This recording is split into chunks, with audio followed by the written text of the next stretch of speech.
Hello and welcome to this discussion on 2 years of Ladakh border standoff. What's the future of India-China relations? My name is Samit Patil and I'm a senior fellow at the Observer Research Foundation in Mumbai. It's been 2 years since the Indian and Chinese armies came face to face in eastern Ladakh. When the standoff began, many analysts expected that this standoff would resolve in a matter of few weeks. However, the persistent Chinese aggression and India's firm response to this, along with the violent clash between the two armies in the Galwan Valley on the intervening night of 15th and 16th June of 2020, fundamentally altered the dynamics of the bilateral relationship and India's threat perception of China. Since then, despite several engagements at multiple levels with the Chinese government, New Delhi has remained firm in its position that no progress is possible unless there is disengagement in eastern Ladakh. Just a few days ago, India stated that it is closely monitoring the construction of a bridge by China on the Pangong Tso in eastern Ladakh, which is in what is called as occupied territory. So clearly, there seems to be no amicable solution in sight. With this intensified security competition between the two countries and the evolving security dynamics in the region and the Indo-Pacific, what is the way forward for New Delhi and Beijing? What are the security implications of this protracted war and how does it affect nuclear deterrence? To discuss these and other questions, we have today a panel of esteemed scholars. I'm happy to welcome Dr. Rityusha Tiwary. She teaches in the Department of Political Science at Shaheed Singh College, University of Delhi. Dr. Tiwary is also an honorary fellow at the Institute of Chinese Studies in Delhi. The current focus of her research includes unpacking the interplay of leadership, power, and hegemony in East Asia and China's role in shaping regionalism in the twin domain of political economy and foreign policy. Our second speaker is Akriti Vasudeva. She is a fellow with the South Asia program at the Stimson Center, a non-partisan think tank in Washington, D.C. She is also editor-at-large at South Asian Voices, an online magazine featuring strategic analysis and commentary on the security, politics, and economics of the Indian subcontinent. Her research focuses on the US-China-India strategic dynamics, geopolitics of Southern Asia rather, and the Indo-Pacific, US-India defense and strategic cooperation, and Indian foreign policy. And finally, Dr. Atul Kumar. He is an adjunct research fellow at the Griffith Asia Institute in the Griffith University Nathan Campus, Brisbane, Australia. His current research interests include the PLA's emergent expeditionary capabilities, high command reforms in China, Sino-India border areas, and Chinese foreign and security policies. Atul has also worked as a consultant to the Indian government. So with these fantastic speakers, I'm really looking forward to our discussion today. Let me begin by calling each of them to share their perspectives on the border standoff the past 2 years and how it has affected the bilateral relations and security dynamics. Rityusha, I'll start with you. Thank you. Thank you, Samir, for having me over. And I would also like to thank ORF for having this timely discussion on a very important theme. As you pointed out, the still unresolved Ladakh crisis has indeed created a new kind of strategic reality for India and China, which is marked by renewed political hostility between both countries, and there is an increased militarization of the line of actual control. And if we deconstruct this new strategic reality, there are a couple of propositions that I would like to explore. Now, one of the biggest imbalances that has been created because of this new situation is the military cost, the increasing military cost. Due to the border crisis with China, India is likely to defer not just the much needed investment for amping its economic and social needs, it is also going to prioritize border security over the overall militarization cost that India might have in future in mind. So looking at the overall pursuance of military modernization, maritime expansion, other segments of its border is being something which is being relegated to the background. Even the security of Indian Ocean is something which is going to get marginalized, and the prioritization of India-China border, especially in this sector, is something that we have seen happening. Now, not to mention that such a cost also tips the balance in favor of China ever more when it comes to looking at the reality of power asymmetry between India and China. So the first proposition that one can sort of explore is that is there an imbalance in the quantum of strategic cost that India and China experience when the border dispute deteriorates? Is it because of this imbalance that China is able to breach the consensual understanding unilaterally sometimes, which is what the Indian side always tries to understand? And I would also like to link it with what the other scholars have been, terming this reality as. Is it a new normal between India and China? Is it a new reality? Can we re-envisage a post-crisis new reality? That's the kind of a question that I would like to add on there. Perhaps what we see today is an increased militarization of LAC and an inter-theater rebalancing of forces on the part of India is something that we see today, and that's the new reality of this strategic readaptation on the part of India. What are some of the likely Chinese responses is what we have been trying to understand on this side of the border. We are also trying to understand whether this imbalance can be addressed to a certain level by trying to narrow the comprehensive national gaps that's there in this power asymmetry. Another question that one could be asking in the case of China is the cost of deteriorating relation between China and India more perceived than realized, so far as the current state of affairs goes? Is the cost assessment of escalation points towards relatively lower levels rather manageable for China? And that is the reason why the instigations of this kind at the border are easy, why this border skirmish is easy occurrence, a recurrence. And we can also see that it's not going to be something which is going to be resolved anytime soon. Perhaps this is the kind of perceived imbalance in the cost that allows China a more maneuvering space, as it were, when it comes to moving towards any plausible resolution of the border. And if that is the case, what are some of the common offset strategies that Indian side can kind of devise to deter any accidental or incidental skirmishes that may enable a proper implementation of the mechanisms that are there to resolve or ward off any such disputes? Because there are a number of confidence building measures already in place, yet their implementation has always remained a very problematic issue for India. So I would like to go on a stretch on this particular thematic and ask if there is any possibility of any further mechanisms that considerably reduce the intentional skirmishes between the two. And finally, as I rest my thought on this current situation, I would say that India's new strategic reality is not really limited to Ladakh. India faces increased threats and uncertainty all along the LAC. And at the operational level, a long-term increased militarization of the LAC seems to be all but inescapable, as it were. So even if we do not look at the negative side of the entire situation right now, how the disengagement plan is not really getting executed at the level one would like to, the new confidence building measures not really getting defined in the manner and at the pace at what one would want to, still India's distrust on the border situation is going to make India demand a heavier military posture in the nearby future. And that would mean that there is going to be a rapid mobilization at the LAC. Short of that kind of new border management architecture, where does it leave India? I mean, if India does not really get into that kind of heavy mobilization mode, where does it leave India? And I would say that it leads towards a larger military presence on the border virtually indefinitely. And as we can see that the Indian Army has begun to rebalance its forces, that's what seems to be a likely course of action. The most significant expression of this rebalancing to date has been the reorientation of a combined armed strike corps to focus on China. And in December 2020, if we look at, the Indian Army ordered one of those formations to prepare for a new operational role, launching offensive strikes across the LAC in Ladakh. So this rebalancing is a major cost commitment, meaning greater resources to the LAC. Therefore, this is not a temporary phenomena, but a very permanent reassignment of forces. Border management, finally, therefore, is based on threat perception.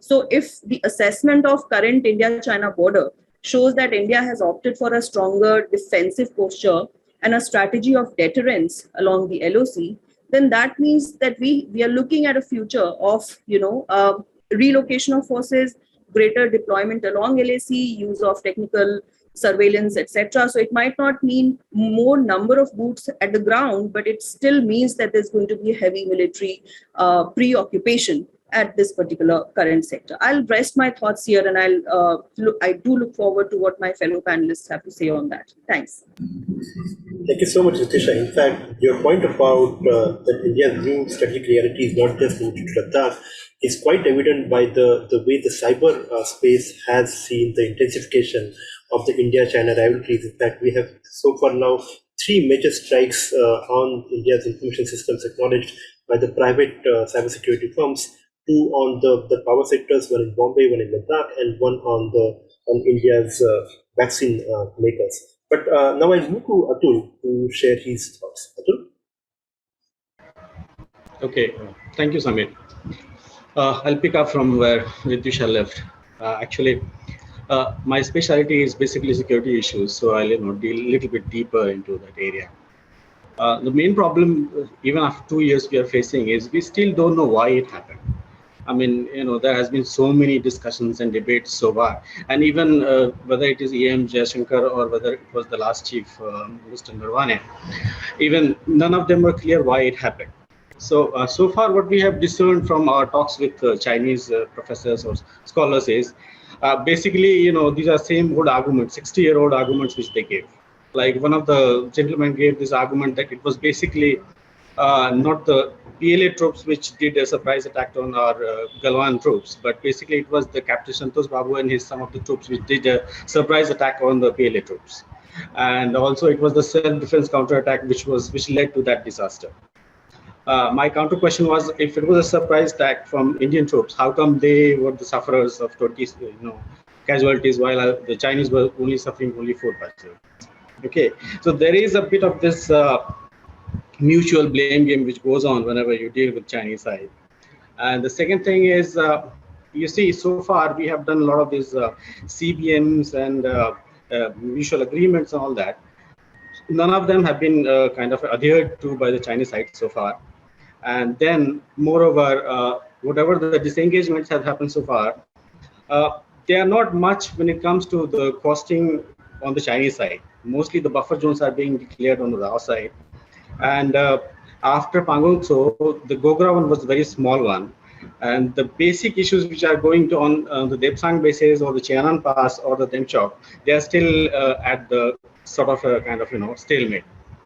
As of today, the situation is that almost like 60,000 troops are there, eyeball to eyeball or whatever you say, a little bit of distance is there. And the situation after the 15th talk is almost like a strategic stalemate. Now, how do we go from here? There are a lot of issues which are happening on the border front, on the strategic front, and whenever the discussions take place, all these issues come up that it's not only the tactical issues, also the strategic issues which come into play. And basically, what China wants is a kind of a structural adjustment for the Indian foreign policy and also in the Indian security policy, so that eventually India maintains its strategic neutrality when it comes to dealing with its quad friends and also with China. The second thing is when you deal with problem is getting a solution out of this situation. You can't have a conflict. I mean, open conflict is out of the question because number one, the outcomes are uncertain. There will be heavy casualties, and obviously the nuclear, threat escalation dimensions comes into place. And then the problem is having all these troops on the border for so long, almost like 2 years or more than. I don't know how long they are going to be there. There is always the possibility of a mishap. I mean, troops are there for a long period and they get tired and a lot of frustration sets in, and there are chances of small mishaps and then leading to a lot of bigger issues. So as soon as possible, the demobilization or the deinduction happens. It's better for both countries. But the problem is more or less, you see, just a while ago, I mean, when Wangi was here, there was the open invitation for the Indian Prime Minister to go to China. which was not accepted, all because of this. But at the same time, the Quad meeting is happening in Tokyo, and I think the Prime Minister is going there, which is almost like an open signaling that, look, I mean, we are going to make a choice here, and unless and until this situation is clarified, I mean, the border issue is clarified, nothing is going to move there. While on the Chinese side, like from different sources, this is being said that, look, I mean, we can postpone the border issue for a while, and the rest of the trade and rest of the relationship can take off. Because the problem is, from the Chinese side, there are three main issues. They say, look, once you start this industrial decoupling, most of our manufacturing partnership is gone. And the second thing is, once you do this military conflict and all the smaller conflicts which are taking place on the border, the military understanding which was developing earlier through all those exercises like hand in hand and all other military diplomacy, that has also gone for the dogs. And third, whatever the social and people-to-people exchanges are happening, even that is down after all the Chinese apps were banned. So for now, I mean, Chinese do not have any incentive or do not have any scope for improvement with Indian ties. So there is one problem over there. Second is, when it comes to military dimension, most of most of the time the issue comes up that the border dispute is not only a small dispute, it's part of a bigger dispute. Like when you start talking about resolving borders and all the issues, the problem is it related to Tibet, the status of Tibet? What exactly are you thinking about Dalai Lama and the whole Tibetan government, which is staying here, and all the elections are taking place, and how? And there was a while ago, even Dalai Lama was visiting all the border areas. So even that is another kind of a live wire issue for Chinese. Then second, whenever there is this discussion about contiguous zones, whenever there is a relationship, trilateral relationship which comes up with China, India, and one other country like from South Asia, for China, India, Myanmar, or China, India, Bhutan, or China, India, Pakistan. The problem is a lot of suspicion among each other. Though a lot of talks happen that will do some kind of close collaborative development, but nothing happens. So Chinese tend to accuse India that it has been one of the reasons why the BRI is failing almost. The CPEC is failing. One of the reasons they blame that it was like lack of enthusiasm from the Indian side. Even the CMEC, the China Myanmar Economic Cooperation, is failing. They blame China for all the problems that is happening in Sri Lanka. The earlier it was toppling of Rajapaksa government and other toppling of Maldives government. So there are a lot of these blames which keep coming from the Chinese side to the Indian side. So there the point is, what exactly are we thinking in the long term? Are we going to, these two huge economies, these two huge population centers, are they going to stay completely aloof from each other, or are they going to help each other in kind of developing the economies and kind of stabilizing the whole Asian region?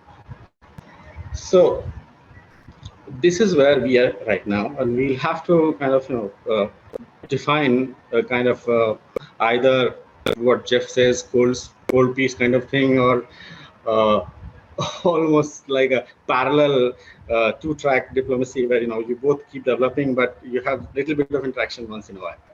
I'll end it on that. Thank you.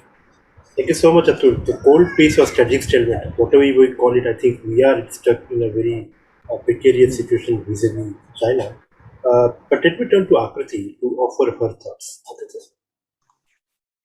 Thanks so much, Samir. And I want to echo my co-panelists for their thanks for doing this really critical and important conversation. And I've already learned a lot from Atul and Rityusha, so I'm glad to be on a panel with them. And I think because Rityusha and Atul have already kind of covered what the impact of the border standoff has been on bilateral relations and India's military posture, what I'm going to do is try to touch a little bit on what Chinese belligerence on the Indian borders meant for India's relations with its external partners, particularly Western partners, and how it perceives its regional and global security role. So I want to make three broad points. I think what the Ladakh standoff broadly, but particularly the Galwan clash, did is it introduced a fork in the road for India with regard to its China policy. So, this can be seen in the context of Indian frustrations with China already because of the border standoffs in 2013, 2014, 2017. The sort of issues between India and China with regard to India's nuclear suppliers group bid.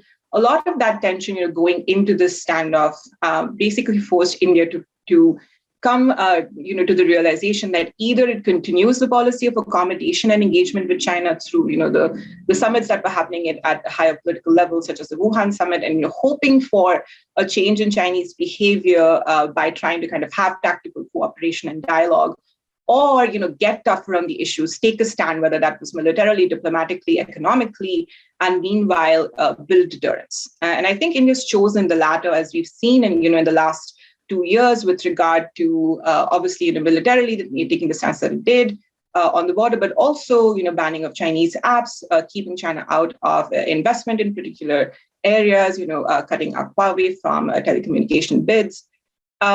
And I think what that has meant is also kind of made India think about how China has actually kept India beholden because to its policies and actions with Western partners. That China essentially has had a veto on who India engages with and how much and to what extent India engages with those partners. So I think this sort of choice that India has made has led to greater Indian commitment to the Quad and Quad partners in general, particularly Australia, and I'll expand on that a little bit.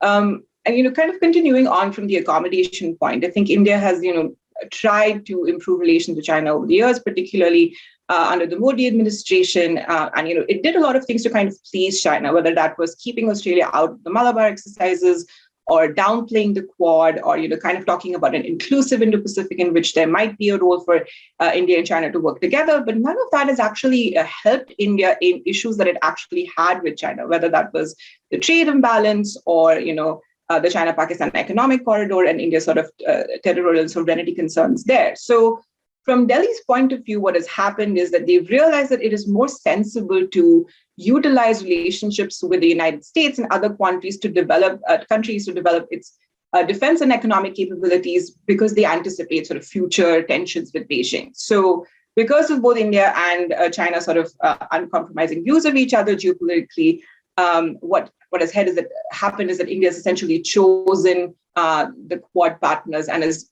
leaned more into balancing externally.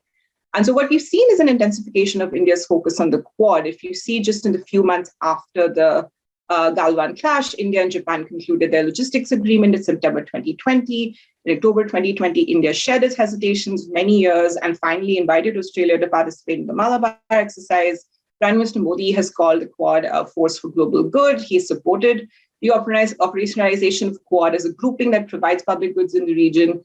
And I think, broadly, obviously, the Quad has also moved forward a lot because of the Biden administration's focus and the focus in the US on China being the most strategic competitor. But I think it's India, which was essentially, called the most reluctant partner in the Quad, that it has stepped up and realized that the Quad actually has a lot of value in building India's internal strength and having sort of a regional strategy to counter China. And I particularly want to focus on India-Australia relations because I think there's been a rather quick and rapid strengthening of that relationship in the last few years. And I think this is definitely driven by both countries' shared concerns about China, both, obviously in different ways. With Australia, it was Chinese coercion economically of Australia and also Chinese influence operations in Australia that compromised its security. For India, of course, it was, the border and other kind of broad historical issues. But that, kind of, I think, reduced the gap between India and Australia because I think there was a concern in Delhi for many years that Australia was sort of prevaricating on China. It didn't really have a China policy where it was not clear whether China is a threat or not. But, I think Australia's mostly resolved that. And then India's kind of come around to the idea that India and Australia can be important strategic partners. And so, again, I think in the aftermath of Galwan, you've seen a rather quick strengthening, like I said, of the India-Australia relationship. In June 2020, the two sides signed a mutual logistics agreement. In October 2020, like I said, Australia was invited to participate in the Malabar exercise. February 2021, Australia posts a liaison officer at the Indian Fusion Center in the Indian Ocean region. And April of 2022, both countries signed a comprehensive economic and trade agreement. Again, in April of this year, India actually deployed PA tied to Darwin, and they conducted coordinated patrols with the Air Force of Australia, the P-8A. And I think, again, some recent things that have happened, all three Australian service chiefs visited India. And Australia actually had one of the largest, if not the largest contingent at the Raisina dialogue this year, which actually included some of its top intelligence officials. So I say all that to say, I think the bottom line is that if China's objective with this crisis was to show India that it's weak and it's alone and to isolate India, this crisis has actually achieved the opposite and convinced India to go closer to its Western partners in sort of its quest to develop capabilities to deter China. So I think what these dynamics mean for the future is a continued strengthening of the Quad, especially as India-China relations remain intractable. So I think both Rityusha and Atul spoke about this, and I think we're all in agreement that there is a fundamental disagreement between India and China on how to move forward in the relationship. China wants to keep the border, de-link from the relationship. India says, you have to talk about the border and resolve it before moving on to normalizing the rest of the relationship. So I don't see that getting resolved easily. And I think on the point about border mechanisms that Rityusha spoke about, I think because of kind of Chinese actions broadly of, never wanting to demarcate or delineate the line of actual control and, keeping that in the background. If you look at Chinese actions in Galwan and the last few standards of the last few years, I think the India side is essentially convinced that the border mechanisms that exist they have essentially been rendered meaningless and they're not useful going forward. And so there is no roadmap for what the relationship is going to look like, particularly on the border management side, in the future. And I think that is inherently destabilizing because there is, as both Rityusha and Atul spoke about, there is a possibility of skirmishes and inadvertent escalation. And so I think it will be a tumultuous relationship going forward, which will flare up from time to time. And I'm not so sure that even if any border mechanisms are put in place, that they would actually, either side, and particularly in the Indian side, will actually trust that they will hold up. So I think what this means is that India's concerns about a potential conflict with China will increase, whether it's in the land or the maritime domain. And so it will continue to seek external balancing to shore up its military and economic capabilities. And here, of course, the Quad will play a really important role. I do think the Quad will focus on deliverables in the region, like vaccines and capacity building, because that's what countries in South and Southeast Asia need to sort of counter Chinese offers. But I think under the radar, the Quad will continue to pursue, security operations or security activities, shall I say, and pursue interoperability in case there is a future conflict situation involving China, or coordinate security actions to deter Beijing. So I'll stop at that, and I'm looking forward to the conversation. Thank you so much, Akriti. In fact, your point about the contrast in the Australian behavior in this version of Quad as with the previous version of Quad is particularly illustrative, and that just shows the strengthening of the entire partnership. So really, some interesting thoughts have come from these opening remarks, but and I'm going to try to unpack them. So let me start with Rityusha. Rityusha, Atul mentioned about that where did this conflict start to begin with? In May 2020. Do you think 2 years down the line there is any clarity, at least in the analytical circles, about what exactly caused this border standoff from the Chinese side? Yes, we've all tried to kind of see what is exactly behind this kind of a clash that happened, and that too in the middle of the pandemic. So it was quite an unlikely thing to have happened at the point that it did. And looking back at development over the last 2 years, as you said, that the root cause, do we know anything about it? I think, as Atul said earlier, there are many important factors which complicate the entire issue between India and China. The idea is not just the border. There are many issues which add on to this dispute of the border. So if you look down at the root cause, yes, the root cause is the ill-defined 3,400 plus kilometers long disputed border. Rivers, lakes, and snow capes along the frontier mean that a line can shift. and therefore bringing soldiers face to face at many points, clashing with each other, sparking a confrontation. So that's a very likely, explanation that both the sides have been trying to, give.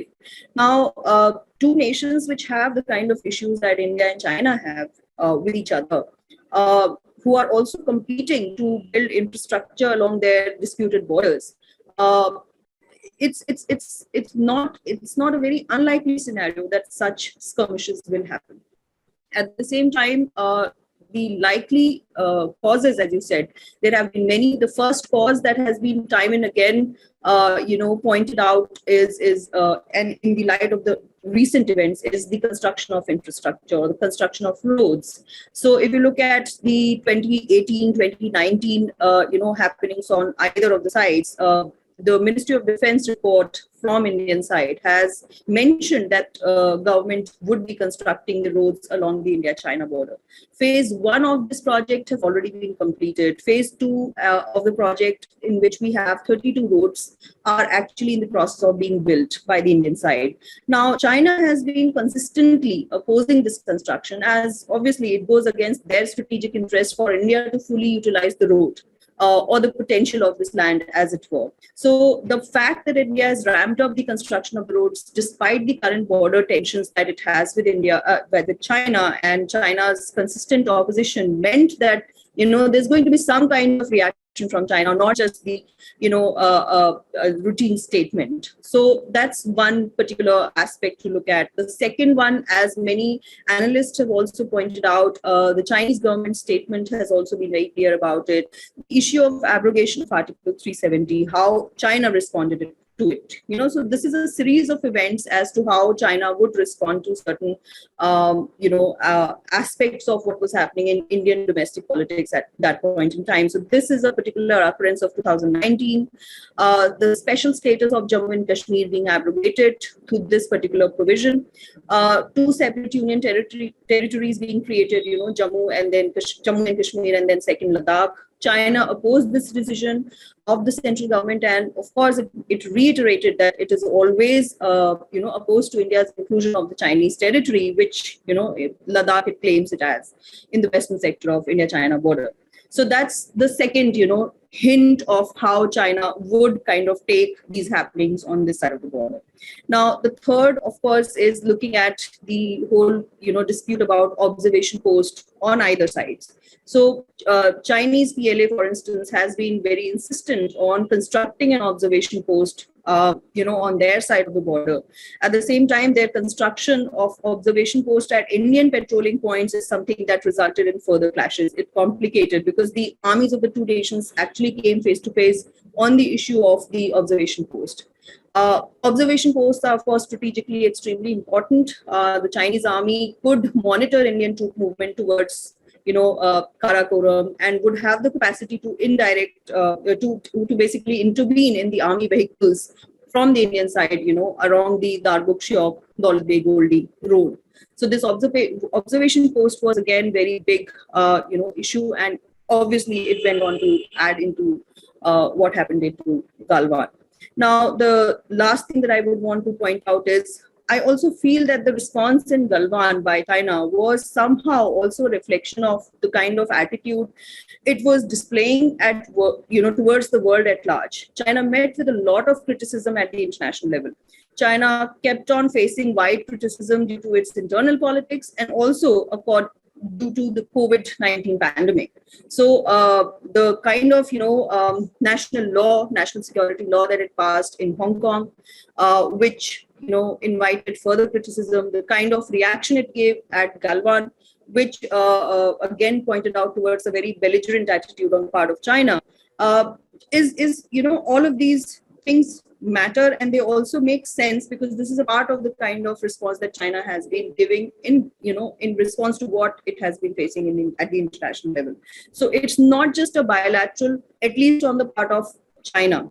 For them, it is also a way of showing a regional response, showing a response to the world at large, that when it comes to maybe making a stand for their strategic interests, for what they consider their strategic interests and how they perceive them to be fulfilled, they would take it, even if it means complicating things further, even if it means that, holding on to a kind of border dispute during the time when all the efforts of their governments are also actually preoccupied majorly in handling of the pandemic. So even at that point in time, they are able to take on the border issue if need be. I think that was the kind of messaging that was being attempted from the Chinese side.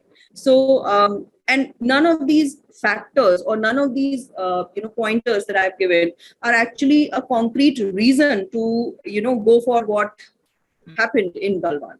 So they don't really actually make sense, because the timing is very weird unless you make it a part of the larger response that China is giving to the world. So for them, at least, I don't see India-China as just a merely bilateral thing. Whenever they choose to make a response on India-China border, actually the response is not just to India, it's also a response at the regional level, at the international level, that look, this is where I stand on my border issues. So that's how I understand.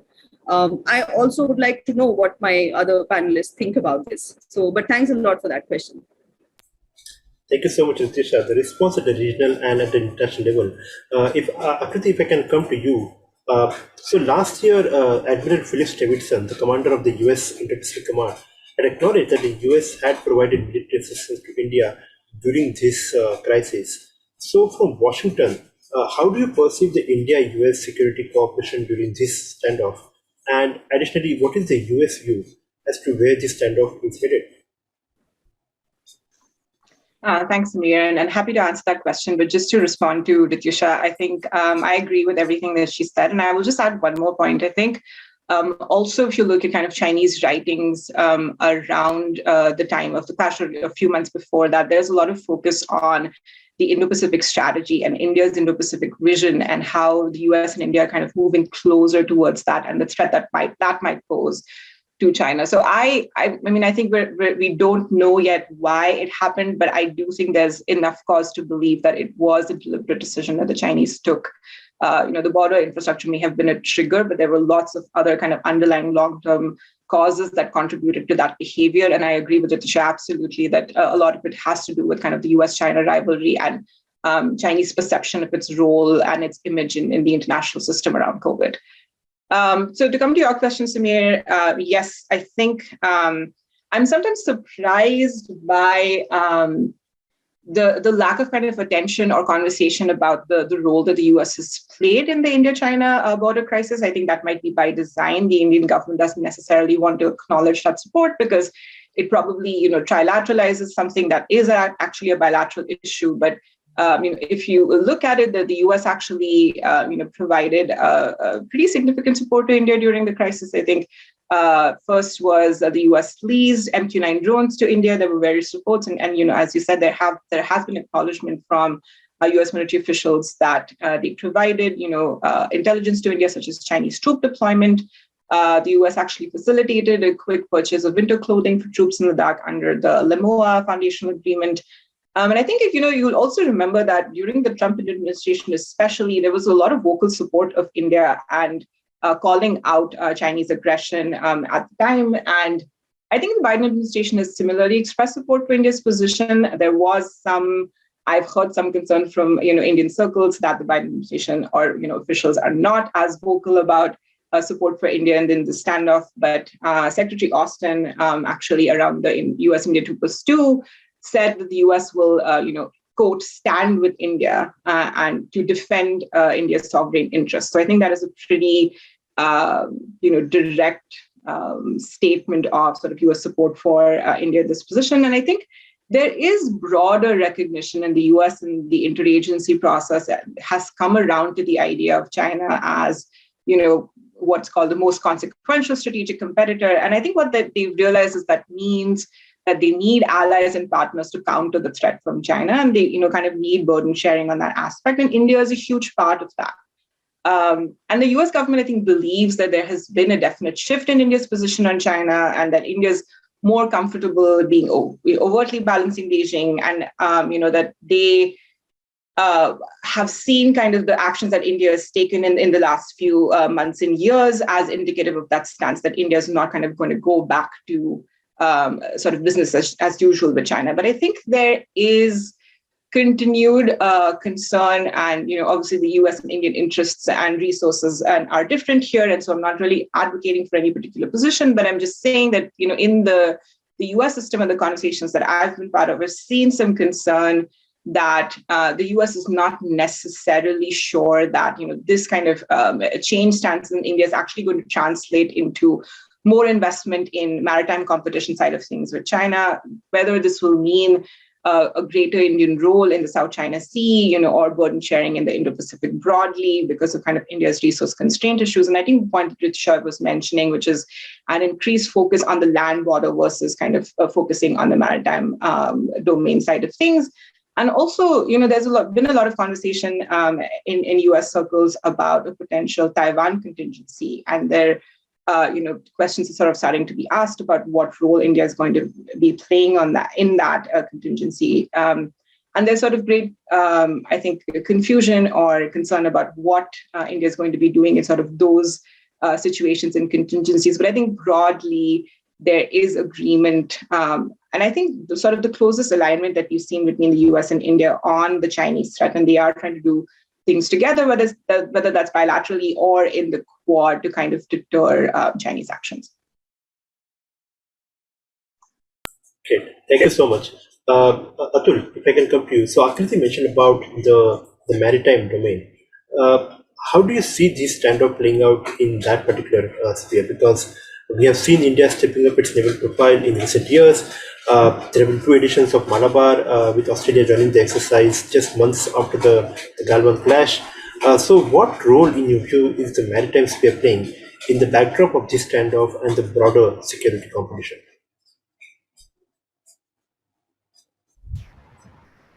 Okay. So let me add a little bit more to the points which Rityusha mentioned about roads. You see, road building has been one of the main issues of contradiction and conflict between India and China. If you remember Doklam, it was also about one of the road buildings which was stopped, and the whole issue kind of snowballed.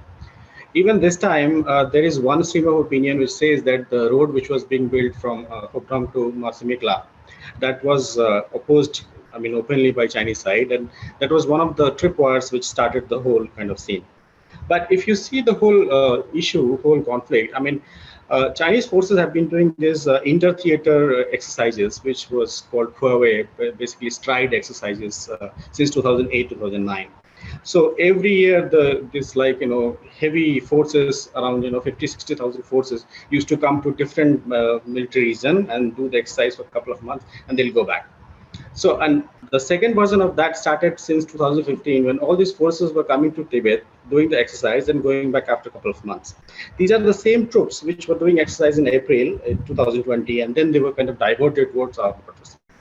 So whether it was kind of a long-term properly planned, properly sanctioned from the top strategy to come in our LSE area, or whether it was a small kind of shorter level decision making, this has to be put into perspective over there.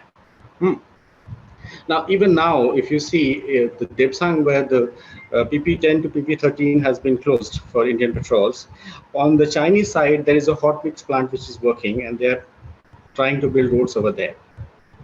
And as far as all the discussions are going, there is also one stream of thought which says that when it comes to India-China border, there are like 3 sections: the western section, middle section, and the eastern section. So the Chinese argue that when it comes to commanding heights of mountains, Indian forces are commanding most of the commanding heights in middle and the eastern sector. It's completely dominated. So it's only the western sector where basically Indian forces are trying to use that forward policy and incrementally trying to grab all the commanding heights. So this is where they have to stop the Indian forces, right? And they say that when all these forces are there, like eyeball to eyeball with each other, small conflicts will somehow create this a firm LSE between both parties. Because right now, as you see, LSE, there are like 4 LSEs.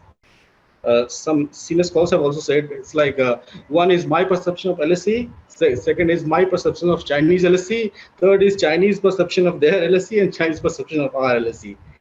So what Chinese are saying is that if these kind of small conflicts happen on the Western sector, eventually both forces will realize that there is one red line of LSE which they both have to respect.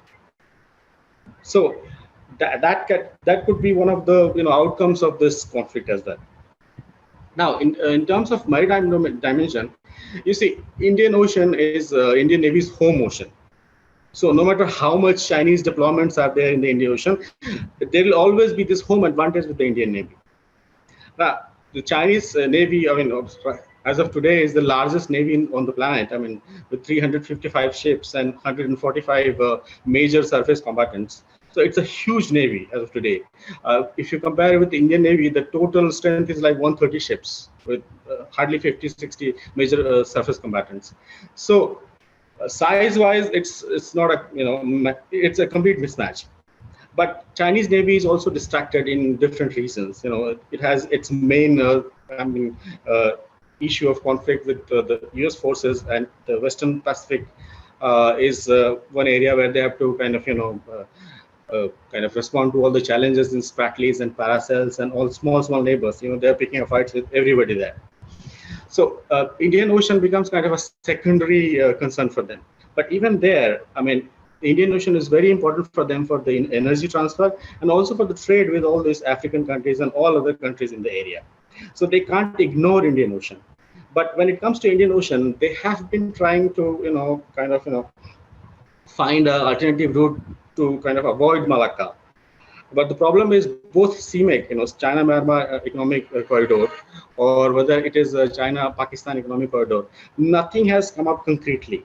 And even if you try to build an optional route through Myanmar, still it goes through Bay of Bengal, which is like almost a Indian Bay.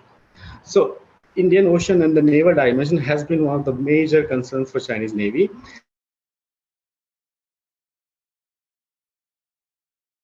And about a decade ago, some of the senior scholars from the Chinese incrementally increased its bases inside the Indian Ocean, so they could gradually, without kind of ruffling Indian feathers, they could build up their domains.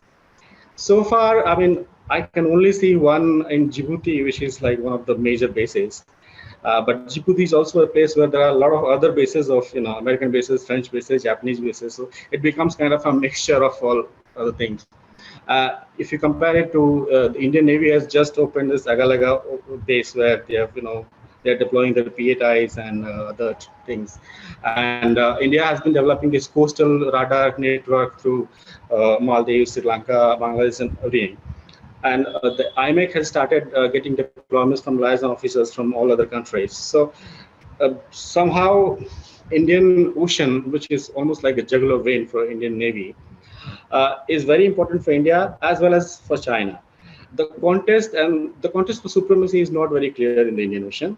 How it will play out in the future depends on Indian budget, defense budget to be precise, and to some extent also this sea blindedness which is there in Delhi for a large part. We'll see how it plays. I'll stop at that. Thank you, Atul. Fortunately, I think on the naval modernization part, we have been getting our act together for the last 2-3 years. In fact, this year's budget also had more money kept for the Navy in terms of the capital acquisitions.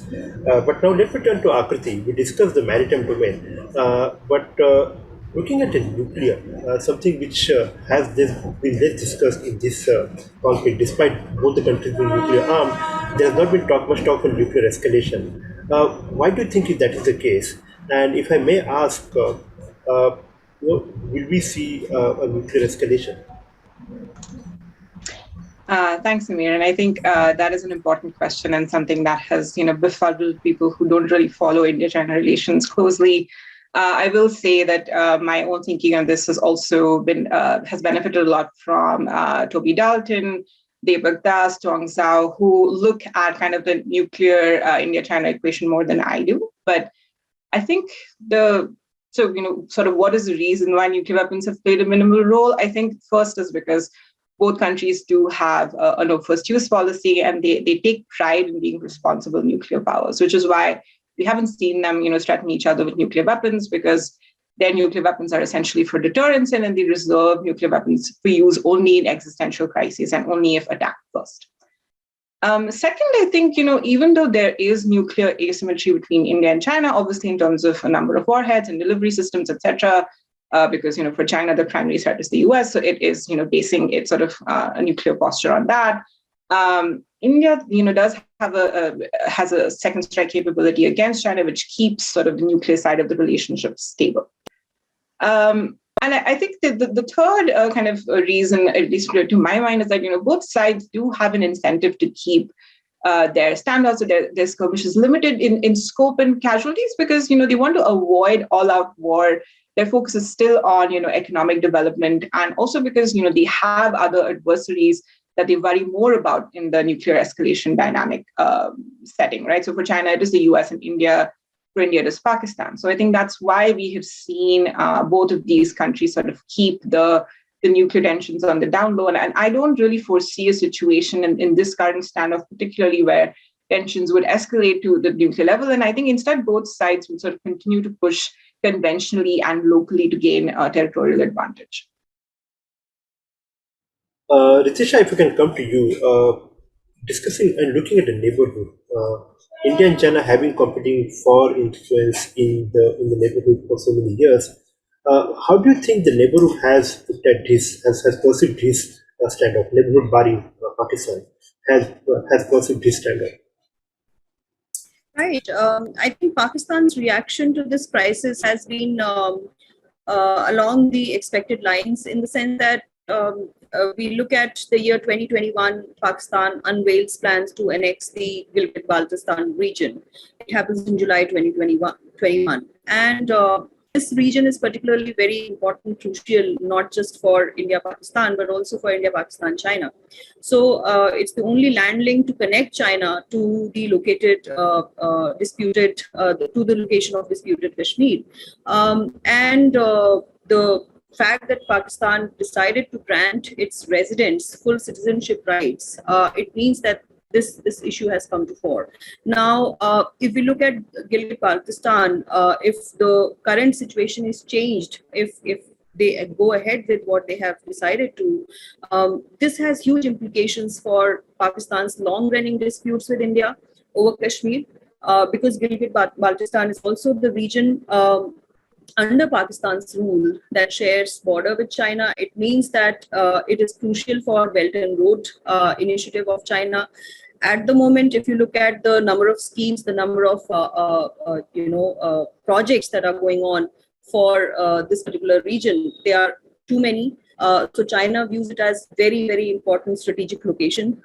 China immediately decided to build a road that would link the 800-kilometer Karakoram highway in Pakistan, occupied Gilgit-Baltistan, signaling that Beijing and Islamabad are quite, are in sync in their intention to mount further pressure on India, and this is going to come via the route of Ladakh.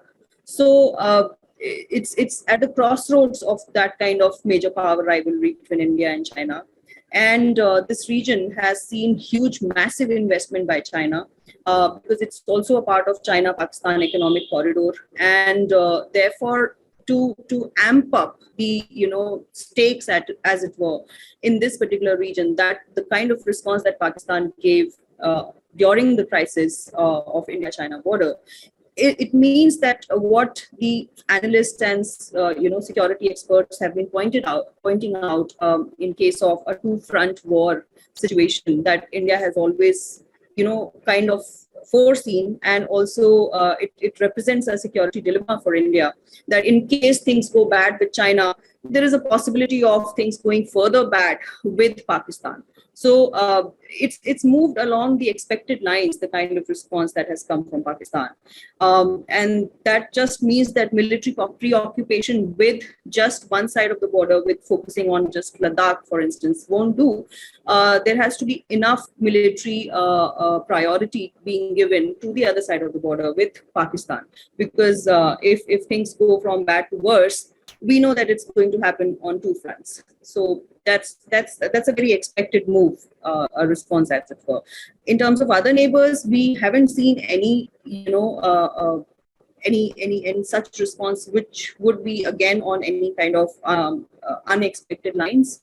Other neighbors, as usual, have shown restraint, and they have not really added anything to this particular crisis by responding to certain irritants that may be present with their relation so far as India is concerned. So even if we have certain miscommunications and also certain problems, certain problematics with other neighbors, they have chosen not to really bring them to fore during a time when India and China are facing a crisis with each other. So barring, of course, the exception of Pakistan, we've seen South Asia managing a restrained silence on the border issue as well.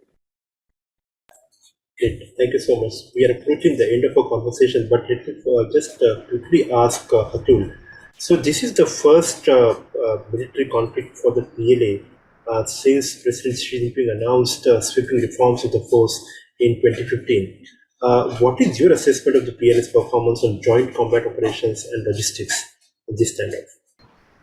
Look, obviously joint operations and the joint operation doctrine and its implementation in the PLA has been going on since 2004 onwards. It's just a long exercise, and in 2015 it was only the superstructure which has changed. So it came into news, and the common public came to know that okay, China was now moving towards the joint operation direction. But Chinese have taken US forces as the benchmark for joint operations for so long. They have been watching them quite closely, analyzing and trying to internalize all those lessons which they have learned from all the US wars. So joint operations and joint combat doctrine has been one of the internal documents and internal guidelines for them. But the problem is that these are like hill zones. Here when you deal with all these high altitude areas, all the foggy conditions, the ice, and the hostile climate zones, combined armed operations are far more suitable here.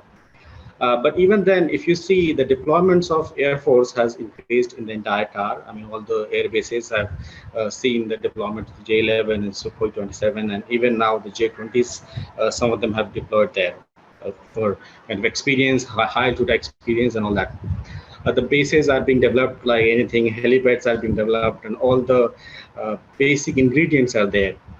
And also attached to that is the logistics, and oil depots are being built almost everywhere. All the dual-use airports and all the oil depots are being completely there.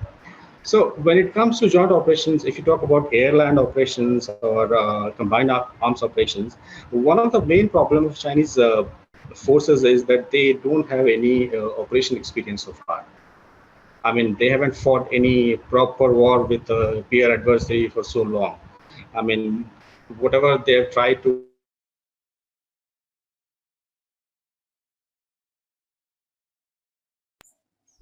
Atul, are you there? I think is less. But nevertheless, they have tried to achieve all those operational guidelines and all those military evaluation guidelines through all the exercise. And they have been doing this for the last 10, 15 years. So they have definitely achieved a certain kind of level, certainly far better than the Indian ones. We are still kind of discussing the issue. And one of the core military posts, which is CDS, it's for the last 6-7 months, nothing is happening there. So that's not there.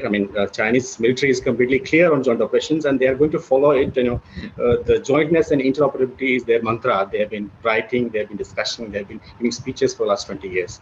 How much that has come into operation and how they are going to behave when it comes to an actual battle condition, it is yet to be tested. And we'll see how they perform eventually. Excellent. We have completely run out of time for this conversation, but this has been a really deep and thought-provoking discussion. And for that, I want to thank all of you, Rityusha, Akriti, and Atul. Thank you for joining us today and sharing your insights. I really appreciate it. Thank you so much. Bye-bye.